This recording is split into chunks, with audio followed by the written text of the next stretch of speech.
Okay, this is a reaction video. I apologize for the lighting because my lamp here doesn't work. I'm in Nashville, Tennessee to watch USA play Switzerland, and I just arrived at the hotel. And the first thing I see on YouTube when I bring it up is Mark Goldbridge here. Please click like, share, and subscribe for him as well as for me. It says Garnacho to Arsenal. Now, this is the first I've heard of that. Now, I know Garnacho is leaving Manchester United. I get that. I get that he's not exactly welcome at Manchester United after what happened, I believe, in the Europa League, but final against Tottenham. But Garnacho to Arsenal, that's one of those things I'll believe it when I see it. But let's see what Mr. Goldbridge has to say about this. Football, I'm Mark Goldbridge, and this is your latest football transfer news. And we're going to start off with an absolutely massive story involving Manchester United's Alejandro Garnacho and two big Premier League clubs being interested. It's coming in from Tier 1 Argentinian source Gaston Edel, who Liverpool fans may remember breaking the Alexi McAllister story a couple of years ago. We've also got a few Here We Goes going on, and we've got a few other bits of stories going on, as well as what I would like to call Goldbridge Corner, where we talk about a player that may not be as fashionable as they used to be, but are still playing the game. Their name's Jack Grealish. He might be going to Everton. We'll talk about that. But let's hit... Well, Jack Grealish to Everton would be an interesting move because he's not doing very well at Manchester City. But let's see about Garnacho to Arsenal. That's what I want to know about. This story. So, Garnacho is wanting to stay in the Premier League, and two of the three Premier League clubs interested in him are Arsenal and Chelsea. This is coming from... Now, Arsenal and Chelsea, Chelsea seems to be interested in everything that Arsenal does. It's almost like Bowley is everything Arsenal wants, then Chelsea goes right after it. But let's see. From Gaston Edel, who is widely considered to be a highly reliable journalist when it comes to Argentinian-related football news, and often referred to as Tier 1 or most reliable for his coverage of that area of football. And guess what? Garnacho's Argentinian. Start the debate. I view Alejandro Garnacho, or Garnacho, as a little bit like Anakin Skywalker in Star Wars. Well, I'm trying to figure out how he figures that one out. Why he's going to become Darth Vader, or he's better. I see where he's going with this. Now, I'm not going to say he's a backstabber who, literally turned on his best mate, Obi-Wan. I don't know what he does in his private life, but I know what Anakin does because I've seen the films. But what I mean is, there is good in Garnacho. 100%. There is good. And he definitely has a talent. But because if he goes to Arsenal or Chelsea, he's going to be stabbing you in the back. Is that what your argument is? It's about bringing the good out of him. And I think he should go to Napoli and play under Conte because because that would also get him out of the Premier League as well. I think that will do that. But there seems to be a continuing story that he wants to stay in the Premier League, which is odd. I would have thought he would want to get away from the British press. But if he wants to stay in the Premier League, maybe it's because he feels that the Premier League is intense and quick and it's the best place for him to develop as a player because he's still only 20.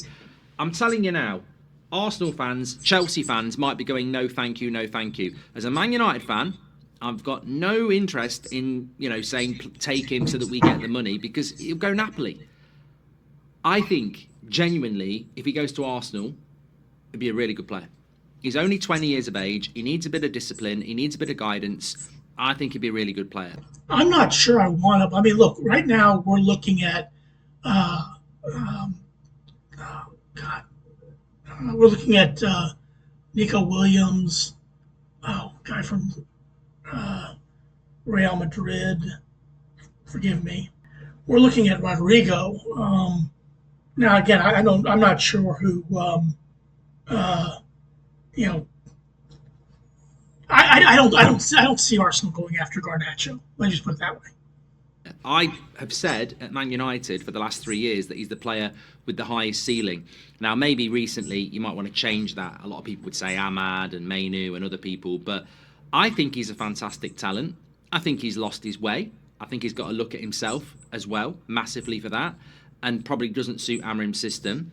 But we as Man United fans and a club can't start going, he's not going to Arsenal, he's not going to Chelsea. If we don't want him and he wants to stay in the Premier League, then he's got every right to dig his heels in and go, if there's interest from Arsenal and Chelsea, I want to go there. And if United say you're not going there, then you just sit back and go, fine, let's wait it out then, because I'm not going anywhere else. So could be a very interesting story. I'm not. Again, I'm not so sure about this. I mean, I understand where he's getting his information from, but I'm not so sure. I'm not completely sure that Arsenal would be. Well, who knows with uh, Arteta?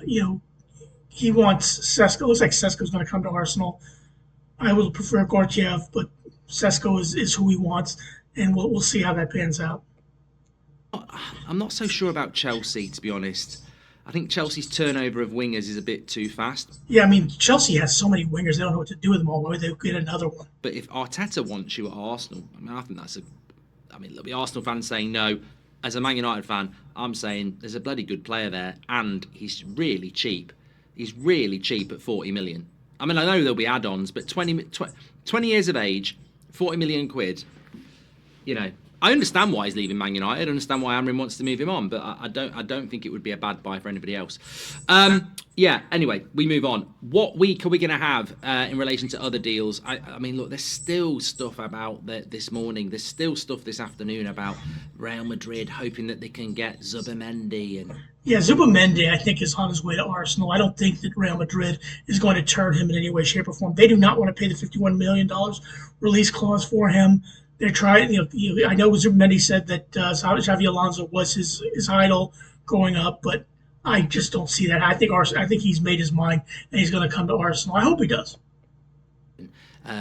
Talk about Wirtz. I just think it's complete and utter nonsense. Zubimendi will go to Arsenal. Wirtz will go to Liverpool. It's just about when, not if, as far as I'm concerned. I think the more interesting deals are what's going to happen with the Liverpool attacker that they're looking at. It's gone a bit quiet on Ekitike, and when and if Liverpool are going to get Sesko. There's still talks going on with Sesko. Arsenal not in a rush. They're not in the Club World Cup. They're not back in pre-season for 3 weeks. But apparently there's going to be another round of talks re-Sesko. The window's been Liverpool's not going to get Sesko. Arsenal is going to get him. Very interesting so far, and I think it will continue to be interesting. But when you think about it, there's not really a mad rush for anybody unless you were playing in the Club World Cup. Chelsea obviously are, but Arsenal, Liverpool aren't. So they still have got all of June to get this deal done. These deals done. I think for Chelsea it's more interesting because I know they've got Liam Delap, but have they got anybody else ahead of the Club World Cup? Not that I'm aware of. Which they're going to play in. Whereas you look at Man City, I think Reinders is going to come in. Cherky's on his way over, so they're getting deals done. Here we go. Cherky has basically been done, hasn't it? I think Fabrizio. Yeah, I think he's already been done. I think he's good for the Club World Cup. Yeah, we already did it. So Man City are getting some of their business done as well. But I think Liverpool and Arsenal will obviously carry on doing the deals at their pace, and we've got to remember that it's only the 9th of June. And I certainly think that won't make any difference to what they're doing with the likes of Wirtz and Sesko and Zubimendi, etc. Talking about Chelsea, Gittins is still a player from Dortmund that they're looking at. I think they have to register them tomorrow if they want them to play in the Club World Cup. Doesn't mean they can't buy players after that, but it's interesting. The transfer window closes tomorrow and then reopens on the 16th. We'll just keep it open for it. Doesn't if you got it open, just keep it open. I think one player that's really interesting actually is Victor Osman. Victor Osman would be a player I'd like to see at Arsenal, but we're married to Sesko. I'd love to know your comments on this as a general football topic. Expected to go to Saudi, has turned it down, and has therefore put himself in a position where he's willing to talk to lots of clubs. Galatasaray are interested. The release clause is 63 million. Obviously, it's not all about the money because he could have just took that money in Saudi. So where is he looking to go to now?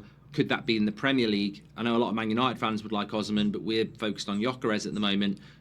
I think I've always felt. Yeah, I think Gyökeres. Well, again, it's hard to say. Gyökeres, I think, would be fantastic for Manchester United. He'd be fantastic for Arsenal too. I think he'd be fantastic for any club.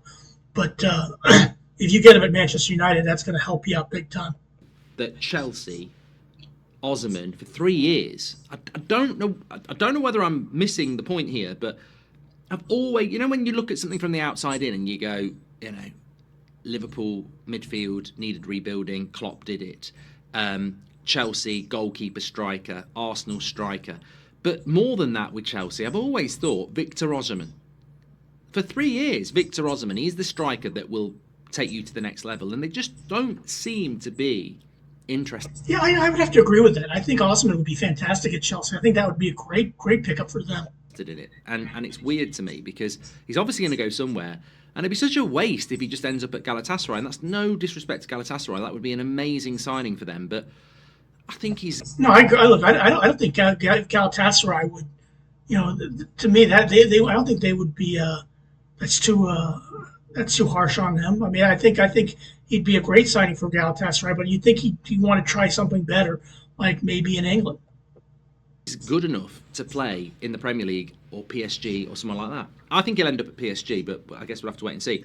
One player that is not going to end up at PSG is Jack Grealish. One of the strangest careers to sort of dissect, really. Jack Grealish, still only 29, feels like he retired 2 years ago. Went to Man City. Yeah, he won the treble and probably basically just said, "I've done all I've come to do," and then basically fell off the earth. No one, I mean, look in the FA Cup final, he could have come in but they put in somebody else. It was just unreal. Just sat on the bench. He won a treble, had one decent season, and has then just fell off. And at Villa, what a player! I don't know whether it's off-field antics, inconsistency, whatever, but look, it's that old balance, really, isn't it? He can walk away with huge money and trophies, which he never would have won at Villa. But I think if he'd stayed at Villa, he'd have been a better player. I don't know what the right choice is, but the way he played football at Villa, I loved watching him. The way he played football at Man City, I couldn't be arsed. But Well, Manchester City, he was decent for a season, but that was it. One season. Made a load of money and he won a load of trophies, and it's about what makes him happy at the end of the day. I just think it's a waste of a talent that I used to see him be put on the bench by Southgate at Villa, and I'd be demanding that he starts. I don't want Grealish anywhere near an England team anymore, and it's just such a shame because he was such a talented player. But I mean, I'm not saying he was a Gaza or anyone like that, or a Rooney, but I do think Pep and himself. He was a good player. He was a decent player for England and for Manchester City for a brief period of time. He's got to look at himself, but Pep totally took the fire out of his game. And the funny thing is, I've said it a few times on my career mode over the years, he'll end up at Everton. That's where he'll end up. And lo and behold, he's been linked to Everton. Because I don't really know where he would go. But he can't go back to Villa because it's not wanted. Well, he could go back to Villa if they wanted him, but I don't think he wants to. But Everton would be a good place. Everton's a good club. Everton's a solid club. I wouldn't mind going to Everton if I were him. I actually think for Everton it would be a smart deal. When you look at what he did at Villa. Yeah, David Moyes. Yeah, I think it would be fantastic. He seemed to thrive in a team where he was the star. If he can reignite that spark, we might see the old Grealish again. But it's an interesting one anyway. Okay, thank you everyone for watching. Lots to get into there. What are your thoughts on Garnacho to Arsenal or Chelsea? What are your thoughts on Osimhen and where he could end up? Lots of other things I mentioned in there as well. And Grealish. Yeah, 3 big topics to get into. And yeah, Garnacho to Arsenal would surprise me. It would be unbelievable. Certainly a good player. I think he's a decent player, decent enough player. But I don't know. I don't know Mitch, and I would want to sell him to Arsenal or to Chelsea for that matter. But it'd be interesting to see. And a few others. Make sure you subscribe to the channel. Smash a like. Yeah, please click like, share, and subscribe for Mr. Goldbridge as well as for me. I would appreciate it. Have a good rest of your day, and thanks for watching.